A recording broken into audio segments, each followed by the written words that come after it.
Let's go ahead and bring in Steiner Sports CEO, Brandon Steiner. One of the country's top memorabilia mogul. I have an unbelievable guest, Brandon Steiner. Brandon's second to none. Tina, what I love about you is you've got balls. Like, you have crossed Thanks. all the, because, it's my mother's favorite line. Yeah. And you really remind me a little bit of my mom in the attitude department. Thank you. Because there were no barriers. There were no walls. And I know how hard it was. You didn't just all of a sudden show up and women were on the set. Women in sports, very strong. And you're on CBS now? Or? I'm full-time at Fox 5. Now you're at Fox 5? Full-time. So our good friend Duke Castiglione left us for Boston.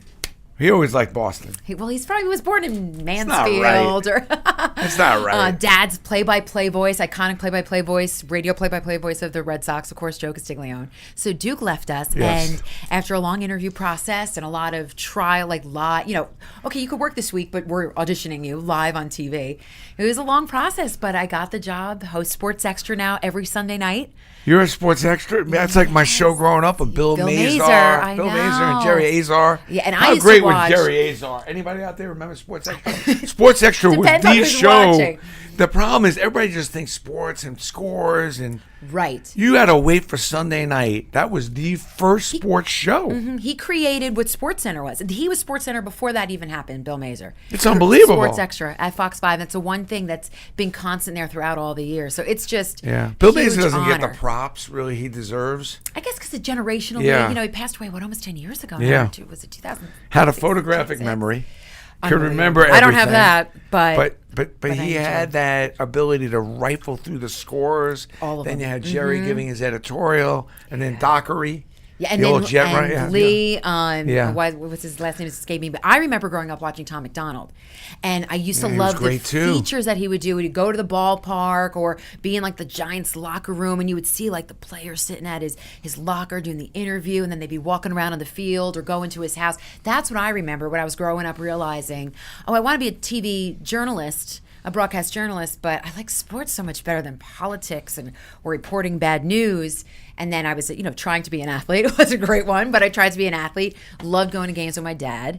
But I do remember watching Sports Extra. Were you an odd kid? You're loving sports, and it was like your dad going, oh boy, I don't know what we're going to do with her. No, he loved it because he took me to games on Friday nights. We would go to high school football games in Belleville or Nutley, New Jersey. But I still did dance. I was a cheerleader, a gymnast. That's what my mom got me into. I loved it. I loved dance and gymnastics. And then I was cheering. That was the one that said, guys, the team's on defense now. We have to do the interception cheer, because some of the other people, hey, I'm calling out my girlfriends back then, but they just, I was the one who knew what was going on in the game because I was obsessed with it. I knew who was on the offensive line. But the thing about the broadcasting, and I think, for women out there, people that want to get into broadcasting, it's not all rosy. No. When I look at your work schedule, it's insane, the hustle. Right. Talk to me about the hustle and the grind. Now I'm in a dream job. I've always, Brandon, always wanted my own show. And I've had amazing jobs. I covered the Boston Red Sox in 2007, 2008. I have a World Series ring with my name on it. I never threw a pitch, made a hit, took it at bat. So they loved you. That was such an honor. From there, I wanted to come home to New York, and I was able to get a job at MSG. And I started anchoring there, and things shifted around, which happens a lot in this business. And I ended up on the Knicks broadcast. They gave you a lot of FaceTime, though, on MSG, though. Yes. They did you right, I felt like. You did fun stuff there. I did fun stuff because I was able to do some feature packages, and then I would love doing soccer there. They said the whole interview process there was, well, can you do soccer? Would you be interested? I guess they had been interviewing people that were like, soccer? Let's be honest, America, New York.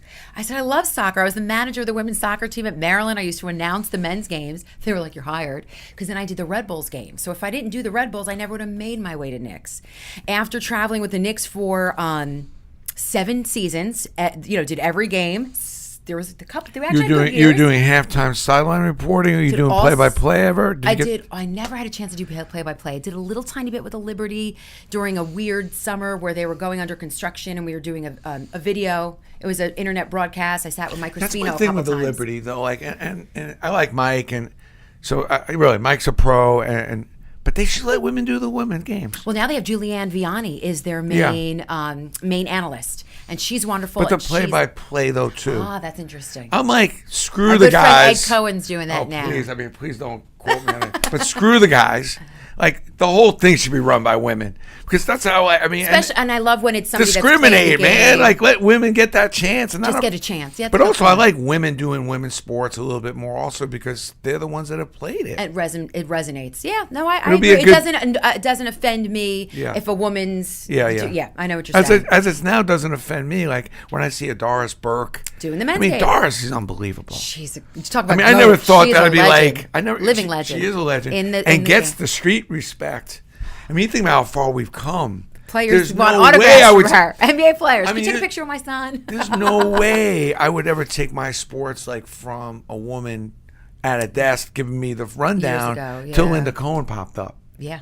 I mean, Linda, you had to listen to Linda. You had to prove yourself. And that's somebody who inspired me. But there's a lot of women that can bring it, and far better than the guys can bring it. Now. I think they're knowledgeable. They're in the inside. What's great was I'm sure so many women would have been able to do it 20, 30 years ago. But until you see people like Hannah Storm and Linda Cohen in those main spots, like I did. I used to watch Linda Cohen in the common area of my dorm when she first got to ESPN. And I loved it because she had a New York accent. So I knew she was from New York. Tough, that she was gritty, a hockey player. Goalie. So then that's, I was in college. I was doing radio. Announcing. So was she a role model for you? Absolutely. Yeah. And I got to do some radio with her the past few years at SiriusXM, Mad Dog Radio. So that was really cool. She's amazing. She is amazing. And she's what's good about sports these days. Yeah. Always loved when she did, Sports Center. Oh, yeah. Because she knew you were going to get information, and unfiltered sometimes. Yeah, like well, personality. This guy, you believe how bad this guy, or whatever. I love the way she reacts. She allows you to react on a play or a comment. So you got your own show, Sports Extra, and then you're doing the weekday or weekend? The weekday. So it's different about my job. So talk about the grind. I'm in a dream job, but I got to get up 3 a.m. because I actually anchor the morning sports.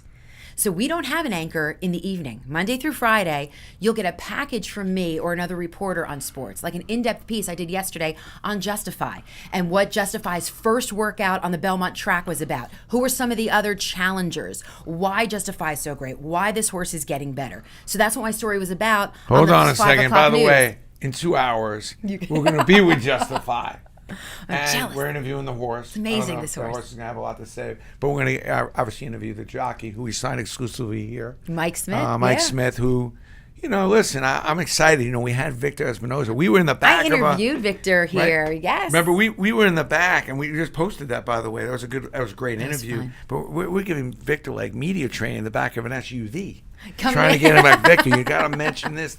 And he's such a good guy. Such a dedicated athlete. I didn't know he runs 10 miles a day. It kills me that he gets the credibility after he wins a Triple Crown. Like, this dude has run hundreds and thousands of races. Horses. They switch horses throughout the day. He's a committed jockey. He wants to race horses more than he wants to be a jockey. And he's committed to, to the whole business of lifestyle when you're a jockey. What'd you learn yesterday at the track? What'd you learn? I learned that is a big horse, Justify, but he's raced a lot in the last 5 months. And this is the 1.5 mile track, so it's the longest distance. So there's a couple of horses that did not race Preakness, and they're all rested. So this is not guaranteed. But Bob Baffert's he feels better about Justify going into this than American Pharaoh. Really? I'm having more fun. I'm more relaxed because I know, this is you can think win a the horse Triple is Crown. tired? I don't know. He's tired. The dude, he didn't the lose horse. weight. I was going to call the horse a dude, but the horse ran 3 weeks ago. What's or 4 weeks amazing? ago. He's got 4 weeks to rest. I mean, I don't get 4 weeks to rest. They rest. didn't race it. They didn't run him. And but this is what's phenomenal about the horse. He didn't lose weight. Apparently, horses lose weight when they race that much. He's getting bigger, like more muscular. Isn't that crazy? So that's why I think he still is that opportunity. But then he's got the first post position, and no one's ever won from that at Belmont. Period. Never mind a Triple Crown. Will you be there? I am trying to go. That's my challenge, the grind. How do you balance everything? I'm interviewing Sam Darnold in the morning. 3 in the morning already. Like, I do not want to be your Monday husband. Through Thursday. Right. I've got 2 shifts passing in the night. Is your husband like, Tina, I love you, but... No, but it's like, oh, hi, who are you? 3 in the morning. It is. It's crazy. But I love my job. And it's long days sometimes. It's not 8-hour days in sports. So what do you do? You're up at 3 in the morning. You have to be in the studio like at 5? By 5, yeah, 5. This with the World Cup, I have to be in even earlier because the World Cup's in Russia, so it's happening. I'm doing pregame hits now for the World Cup. So we have games at 8 a.m. So they want me in 5 a.m. to do preview stories because World Cup's on Fox Sports. So it's on Fox 5, FS1. So it's all partnerships, and I'm doing all these great sponsored hits, so a lot of airtime. So I do my morning hits. I cover a story. So then I can usually get out of there by 5 o'clock. But still, that's still a 12-hour day. You know, you're working from 5 to 5. Sometimes okay. The goal is to but get generally out. you're putting it. You're not leaving until the afternoon at But some then point. here's what happens. Tell me. Do I get to go to Yankees and Mets games? No, because I'm exhausted, and we don't have a crew at night, so it's a bit of a challenge. So today I'm gonna head out to Citi Field. I'm off today technically. I don't have a camera crew, but I'm gonna go lay my groundwork, talk to a couple guys, catch up, see if I can get a couple quotes, tweet out some things. Tomorrow's early, it's 8 a.m. on a Saturday. I'm interviewing Sam Darnold at like 9 in the morning. That's when I can get him. Then I'm going to try to get out to Belmont. So we'll see what happens. But that's a long day because they don't race till 6:30. Wow. That's just not all that was cracked up to be. Right. But then you got that Sunday night show, which is the marquee. And that's so fun. That's how they... Yes. And I'm trying to... Because that is a marquee show. Everybody watches that. All week. Yeah, exactly. Yeah. So we've got some interesting guests. So we're going to be previewing the U.S. Open. Again, a Fox event. It's going to be on Fox Sports. Starts on Thursday, the 14th. I'm going to be out there at Shinnecock on the 12th, hoping to see, Tiger out there on the range, their practice rounds. Now, do you get access to these guys? Or because do you think you have an advantage because you're a woman? No. To get to these guys or disadvantage? No. I mean, my advantage is building relationships. I think male or female helps. I mean, I think sometimes there's still not as many women as you see on television anchoring, and it's wonderful. Jessica Mendoza doing baseball, like you said, and Doris Burke doing basketball, and there's so many more analysts. But it's like in clubhouses, there's still not that many women. I still look around every so often. I'm like, oh, there's not a ton of women around here. So I think they'll remember you that way. Tell me about Time's Up. What's your take on that? And are you on that bandwagon? Are you on that movement? I mean, I've been very lucky. I've never been in like a sexual harassment situation. Have I seen sexism a lot? Yes. Where a woman's not allowed to do as much as her male counterpart maybe in certain situations. Again, it comes to just proving yourself and you keep asking. I mean, sometimes it's as simple as asking, almost expecting, which is bad. I kind of expect the worst, but I'm like, but I got to ask. Because how would you know if you never ask? If to do something extra, like whether it is play-by-play or analyst or be a host. I mean, I am the first host of Sports Extra, but in this day and age, that shouldn't be a big deal because 2018. You're right. But there's still a correction needed a little bit. There's still, and we're talking sports broadcasting for women, there's still a correction needed. Sure, there's still, before I got this job, I was turned down because they wanted someone younger. They already had a middle-aged brunette at one place. I wasn't told to my face, but you heard that. I did my investigation. Yeah, but the age thing has also been tough for the men, too. Yeah, I guess so. A little bit. As hard. I think men get a little more, couple more leeway, years. Yeah. They have more years.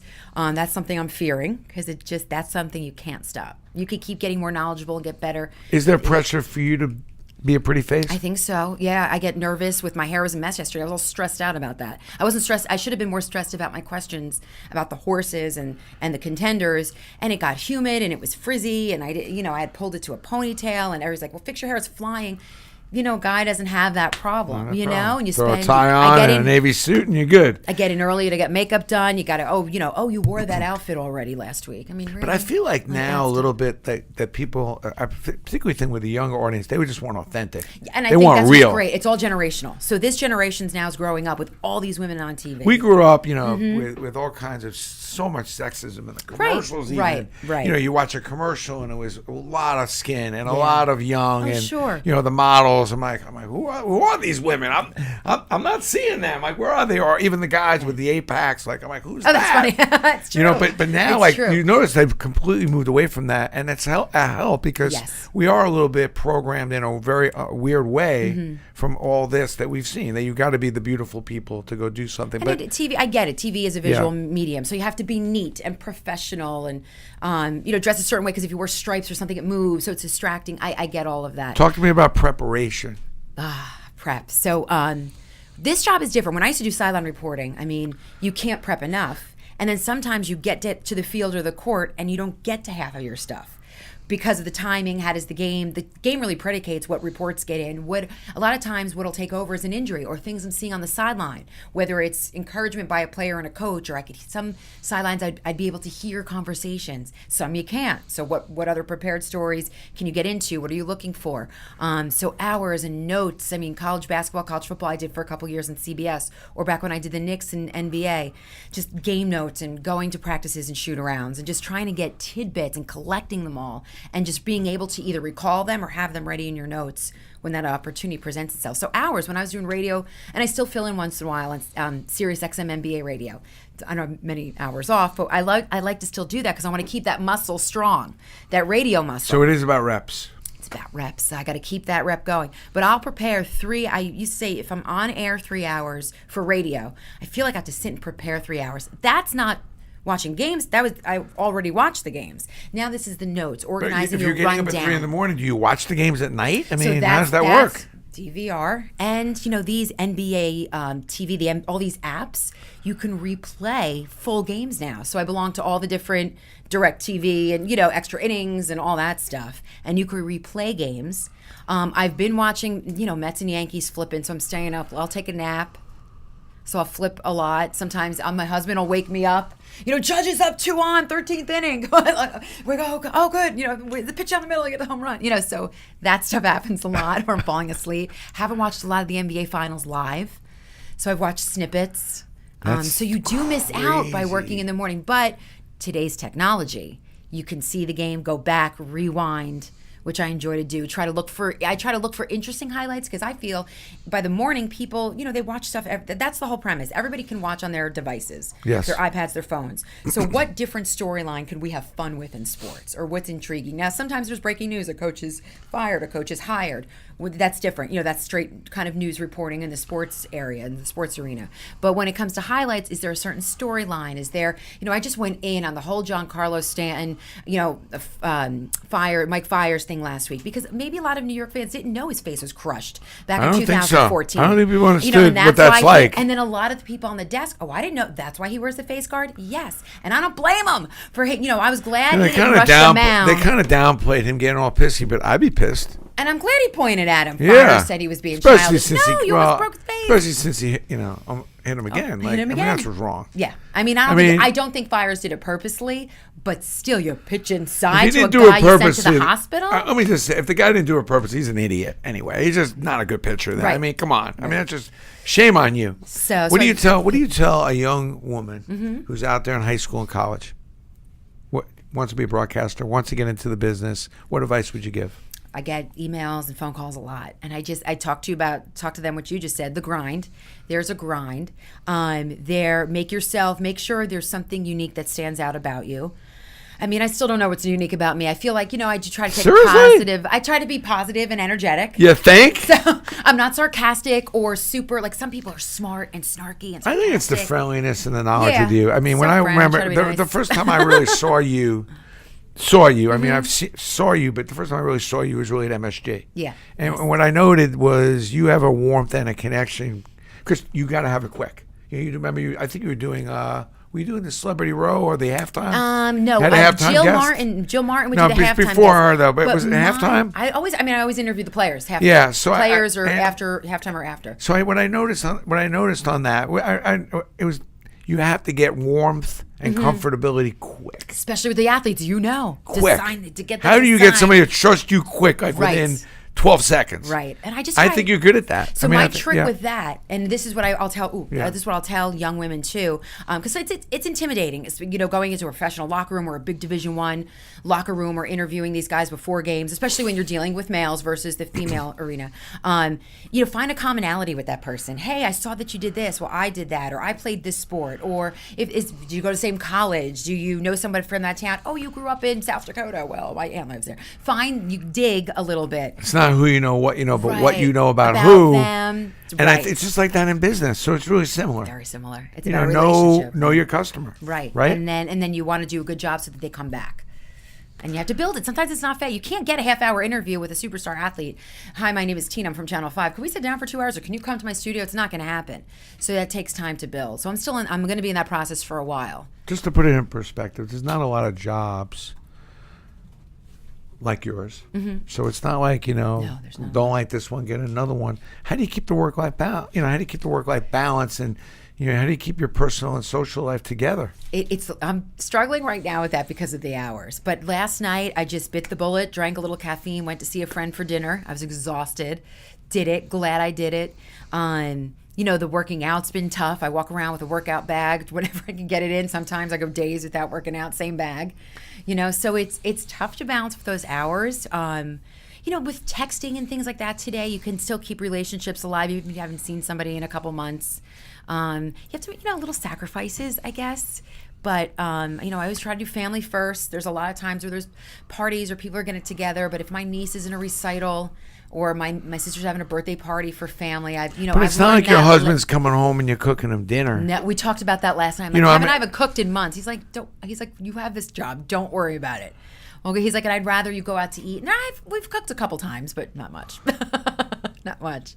We don't get to eat to dinner a lot because sometimes I come home and crash. You got to be tough to be married to, though. I feel you should be interviewing him. I'm just saying. I know. And I always felt like I was tough to be married to. It took me a while to realize it, but when you're cranking up, especially, it's not even only the hours, but it's you really have to be focused in. Right. Or so Hard to turn it off. Yes, we'll be on the couch maybe at night or hanging out, and then I'm looking at Twitter or following up on emails. So we've been trying to force little dates. Went to the movies last week.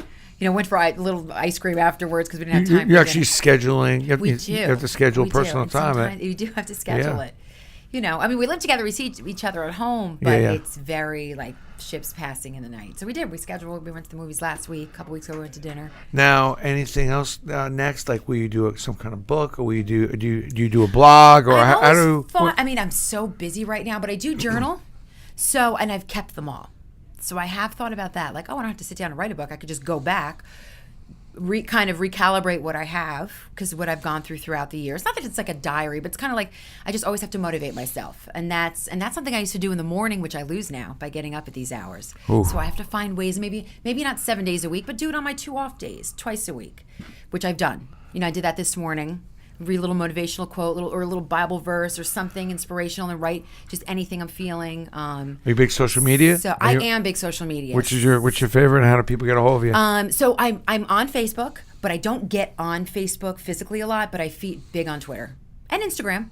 I like to promote a lot of my stories on Instagram. Like, this is my story today. I was with one of the co-owners of Justify yesterday. Showed pictures of Baffert. Couldn't get a picture of Justify too fast. So I did a live IG for that, live Instagram story. So people were tuning in. It was fun to talk to them while Justify was practicing. Couple quick things. Those are the big ones. I want to ask you your opinion. Okay.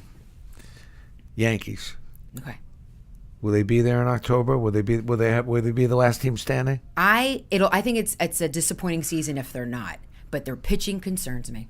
You're not getting Montgomery back. What is Brian Cashman going to do? I believe he can make a move and not upset the masses. I think Gleyber Torres is non-touchable. They've always been a pile on.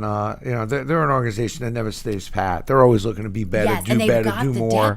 So I never worry about the Yankees. No, And if they don't, there's a good reason why they didn't. And I can live with it. They know more I just want my team to compete anyway.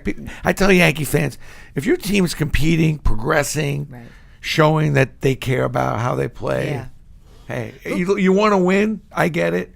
But also you got to respect the process. And if you force it, you may be sacrificing down the road. And it's I don't want him to do that. This team is all from that farm system, except for Stanton. Yeah. And he's not even the one really carrying them at all, by any means. So it's interesting. There's no question.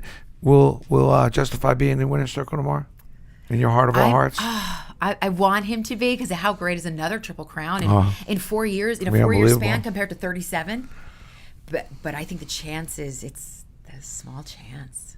What do you think about the Yankees this weekend? Do you think it's overrated that the Yankees are just going to blow the Mets away? I don't think you're going to. I think the Mets take one. I don't know which one. If anything, could be tonight's DeGrom, right? Yeah, could be tonight. This is a long road trip for the Yankees, and they tend to play better at home. And they are pitching three pretty good pitchers. I hope that they don't get caught in the hype. I think Severino's amazing. Stanton he's had some career at Citi Field. It's up 21 home runs. Yeah. So I feel like he could come around. That's fair. He could come around this Look, weekend. Stanton's your wild card. For this weekend, yes. What do you do about the basketball in this city? I mean, what do you do about the Knicks and Nets? How do you fix that? What are you hearing, and what you're feeling? Which team will recover quicker? I think the Knicks will recover quicker. I just think the Nets. Another organization that cares. Nobody's tried harder. And that's the thing. That's what they kills me. spend money. Yeah, it's not like they. But do you think Golden State should be able to spend $50 million more than the cap? It's like not fair. There should be a cap on the cap. The thing that I find I struggle with Golden State because they drafted their first big three. I mean, that they built that team. So yes, they have to re-sign them, but they drafted Steph Curry and Klay Thompson. But should they be able to bring Durant in and go $50 million over the cap with that? Durant chose actually lesser money, and it was within the CBA. Right? It's still within the rule. If it's not within the rules, it doesn't happen. I think the Knicks made a good hire with Fizdale. I like the coaching staff that he's put together. We'll see what happens, but they draft, 9th? They had Mikal Bridges in yesterday. How do you build? And if Porzingis, I don't think he's back next year. So At all? No, I think I think they shouldn't, even if he's available to play in February. Why? They're not going to be in contention. Wow, another year? Unless LeBron comes. Could LeBron come to New York? Is that still possible? I don't know, Not with Porzingis hurt. It was bad timing, that Porzingis injury. Yeah. If Porzingis was healthy and what's going on with the Cavs right now, I'm sorry, he's going to the Lakers. I think he's going to the Sixers. Yeah, I think he's going to the Lakers just because I think him and Paul George both go to the Lakers. Yeah, I think. And then you got Brook Lopez, you got the point guard, and you got a little soiree going. It is an interesting. And that's the kind of soiree he likes. There's nothing like a pick and roll with Brook Lopez, and you got that one shooter you want, which is Paul George, which he likes to have. And then you got Ball. The Ball's an amazing. He's a good little player. He can mentor. I think you got what you need. All right, last question. Okay. What's next for you? Is there a next, or do you just really try to? When you have an opportunity like you have now. Maybe it's just by being grateful for that and making what you got going really great. And how are you going to make Sports Extra different? What are you going to do to make Sports Extra better than sitting on that couch and just interviewing guests? You've got to watch it. I'm going to send you my links. My YouTube page, as well as Fox 5 has a YouTube page where we do some extended interviews. It's not always on the couch. I go out. I go to restaurants with guys. I've gotten in the kitchen with Lance Thomas. I went out to the Jets facility and talked about drones and cultivating information. Oh, really? I'll be honest with you. I've been a Bruce Beck fan. I've been on NBA. I got to go. Bruce is the godfather. You got to love Bruce, but I may have to go give you a watch. Now, you're doing some karaoke car? Are you doing anything like that? Or you should look like you could sing a little bit. Well, I'm going to do the Down the Building with Brian Cashman. I'm going to do that in December. I've already told Cash. And he agreed to do that? I have agreed to do that. I've done that already. But what am I making it different? Like you said, I want the personality-driven stuff. I mean, the next few weeks, we're going to do a lot of World Cup. And I get it. We're New York. The U.S. isn't in it. This is a baseball, basketball town where everybody's talking about Saquon Barkley and all. But I'm going to bring stories that be like, but I want people to be like, oh, that's interesting. All right, I might turn it on for a few minutes. I've got some interesting stories. Players in New York that have gone to the World Cup. On Panama, Costa Rica, they play for NYCFC, the Red Bulls. The U.S. Open stuff. I mean, Phil Mickelson's like a New York athlete, right? When he comes into Long Island and he plays these U.S. Opens, maybe this is the year he finally wins. It's a New York story. Yeah. So I try to find the New York story, try to make people see the human side. I always see like a show like, I want to know what's in a player's locker. I want to know what's in his bathroom. I want to know what's on his song list. I like to see him sing. I love the car karaoke. The car karaoke. It's like, stuff like that. I know a lot of people are doing that now. Yeah. What they eat, what they do in their spare time, what they think about, what other sports they watch. That's some stuff that I've hit. That's cool. Things they whether it's cars or fishing. What's in the down. I feel guilty about bringing you in on a day off, man. Was this your City Field anyway? So it's really there's sports every day. All right. Well, thanks for coming in. It's so good to see you. Me. And I love the studio. Well, we're working it. We want to control our own platform, so it's good. And I love being able to share with the viewers how you make it, like what goes on behind the scenes. Not just, now she's a broadcaster. Like there's a lot of work that goes in. And I thought, hopefully you guys saw that. We're going out to Belmont now. And then I go once a year with the 4 greatest players I can find, and we go play street ball. So I'm going to go do Belmont, then we're going to go hit somewhere in the city. We're going to go play either in the Cage on West 4th or in Central Park. Oh, I have to come down to West 4th. My goodness. And I play with, I got one guy who's 6'10". I go with like a couple Division I players. I'm like, listen, guys, your goal today, besides staying on this court and winning, is to pass me the ball. When I miss, I'll get the next one. If I don't get that one, I'll get that. Yeah, so but if you're going to play with me again, pass me the ball. This is my once-a-year birthday gift that my friends give me. I go with the 4 best ballers. Yeah, I go into the city, we run. Will you share now or after the fact who the ballers are? I don't know. We try to find what's crazy about you go on a court with like, 4 like almost NBA level players, and the kids don't fathom it. They don't want to change the sides. They don't get it, and they think they could beat you. Oh my gosh, that's and some of the guys in with kind of tempered a little bit, but then there are times we get pushed. Who's your team today? Can you share? We have Kai Bykeda from Syracuse. Okay, center. yeah, Syracuse, yeah. Nick Redsevi, he was a walk-on at Syracuse also. Arthur Robertson, who played on Division One. Yeah. Russell Spivak, who played Division Two football, and Antoine Johnson was a Division One point guard for Albany. There you go. It's very quiet, silent assassins. Kind of rolling. And then I'm like, they call me old school. So I'm kind of looking forward to that. Oh, that's great. My one day a year that I get the ball because, I never could go do that as a kid. I wasn't good enough. Yeah. I'm kind of a mediocre player, to be honest with you. So will you be at Belmont tomorrow then? Yes, I will. I'm going to do, I guess, Generation Z Summit, where all these young entrepreneurs get together. I have a speech in the afternoon. Then Mitch Modell and I are doing that. Oh, wonderful. And then we're going to go to Belmont. I'm going to collect my winnings, buy a whole bunch of tickets. Yes, buy a bunch of tickets. We need Justify, and then we're going to go to Met Yankee game tonight. So I got a full day tomorrow. You might miss a little. 7:30 first pitch. Oh, you'll make it. Yeah. For good timing. We're at kind of that way anyway, so it's all good. That's true. Then I get my Liberty game on Sunday. If you're there in Westchester, say hello. I love my Liberty. So Liberty playing the Fever. Yes. Got a little sports weekend going. Yeah, getting Katie Smith in a couple weeks. So trying to cover them and get them in. I'll tell you who's hot is Nurse from Connecticut. Dropped 30 the other night. I got to tell you, she's one of those Sparks kids. had a big game last night. Yeah. Everybody's tweeting about it. Yeah, she played well. I was trying to stay up and watch that, but Nurse was she's like one of those kids who runs and runs. I'm like, is she sweating even? I know, right? She just played like the entire game. So they're such great athletes. Yeah, she's unbelievable. And I love watching the Tina women. Charles so too. technical. Yeah. Tina Charles, technically sound. You see the way they run plays.